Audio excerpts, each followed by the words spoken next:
सयाजी हॉटेलच्या व्हिक्टोरिया सभागृहामध्ये doctor DY. Patil विद्यापीठाच्या 19व्या वर्धापन दिन कार्यक्रमाचं आयोजन करण्यात आलं होतं. या कार्यक्रमाला माजी राज्यपाल श्रीनिवास पाटील यांची प्रमुख उपस्थिती होती. डी.वाय. पाटील युनिव्हर्सिटीला पुनःपरीक्षणात नॅकचे A++ मानांकन मिळाल्याबद्दल त्याच्या लोगोचं अनावरण करून आनंदोत्सव साजरा करण्यात आला. यानंतर कुलपती डॉक्टर संजय डी. पाटील यांच्या हस्ते माजी राज्यपाल श्रीनिवास पाटील यांना जीवनगौरव पुरस्कार देऊन सन्मानित करण्यात आलं.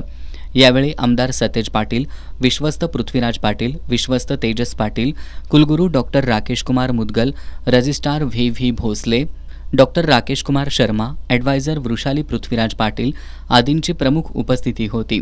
या प्रसंगी त्यांच्या आयुष्यावर प्रकाशझोत टाकणारी फोटो बायोग्राफी दाखवण्यात आली.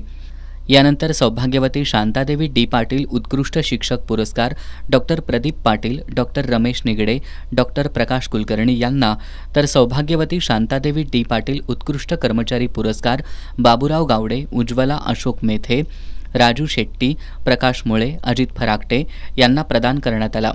यावेळी विविध परीक्षा, स्पर्धा परीक्षांमधील गुणवंत विद्यार्थी-विद्यार्थिनी, NCC कॅडेटना मान्यवरांच्या हस्ते गौरवण्यात आलं.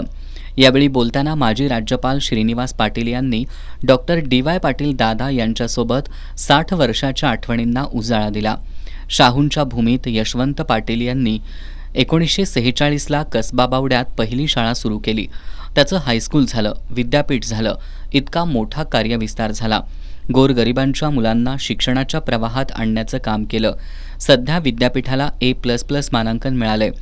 नॅककडून मिळालेलं हे मानांकन अभिमानास्पद असून विद्यापीठ भविष्यात जागतिक पातळीवर सुद्धा आपलं नावलौकिक करेल असा विश्वास श्रीनिवास पाटील यांनी व्यक्त केला. गोरगरिबांची कोट्यवधी रुपयांची शिक्षण फी माफ करणारी देशातील ही एकमेव युनिव्हर्सिटी असेल असे गौरवोद्गार त्यांनी काढले. डी.वाय. पाटील दादांनी उभारलेलं हे शैक्षणिक वैभव सांभाळण्याचं काम आपल्याला करायचंय आणि या विद्यापीठाला आणखीन नावारूपाला आणायचंय असं आवाहन श्रीनिवास पाटील यांनी केलं. कुलपती डॉक्टर संजय डी. पाटील यांनी डी.वाय. पाटीलच्या विविध विद्यापीठांमधून 1 लाखांहून अधिक विद्यार्थी सध्या शिक्षण घेत असल्याचं सांगितलं. आत्तापर्यंत 4,25,000हून अधिक विद्यार्थी पासआउट झाले असून हे सर्व आईसाहेब आणि दादांच्या आशीर्वादामुळेच शक्य झाल्याचं सांगितलं. विद्यापीठाला नॅकचं A++ मानांकन मिळणं हे आमच्यासाठी अभिमानास्पद आहे. यामध्ये डॉक्टर B.P. साबळे यांचं मोठं सहकार्य असल्याचं त्यांनी आवर्जून सांगितलं. भारतातील 22 विद्यापीठांना हे मानांकन प्राप्त आहे. आता 23वं विद्यापीठ म्हणून डी.वाय. पाटील विद्यापीठाचं नाव झालंय. आता ऑनलाईन कोर्सेसचा मार्ग मोकळा असून भविष्यात जागतिक पातळीवर सुद्धा विद्यापीठ नाव मिळवेल यावर आमचा भर असेल असं कुलपती डॉक्टर संजय डी. पाटील यांनी सांगितलं. आमदार सतेज पाटील यांनी विद्यापीठाला मिळालेला A++ मानांकन हा क्षण सुवर्ण अक्षरात लिहून ठेवण्यासारखा असल्याचं सांगितलं. संस्था सध्या सक्षमपणे उभी असून राज्यात शैक्षणिक आणि आर्थिक संपन्नता आणण्याचं काम करत आहे.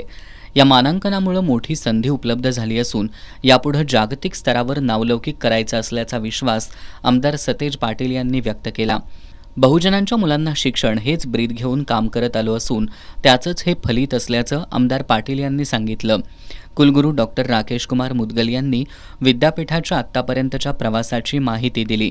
भविष्यात इतर देशातील विद्यापीठांशी सहयोग करून अनेक कोर्सेस सुरू होतील अशी आशा त्यांनी व्यक्त केली.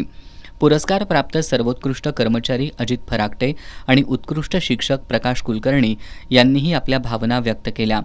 रजिस्ट्रार व्ही भोसले यांनी रिसर्च आणि इनोव्हेशनमध्ये संस्था उल्लेखनीय कार्य करत असल्याचं सांगितलं.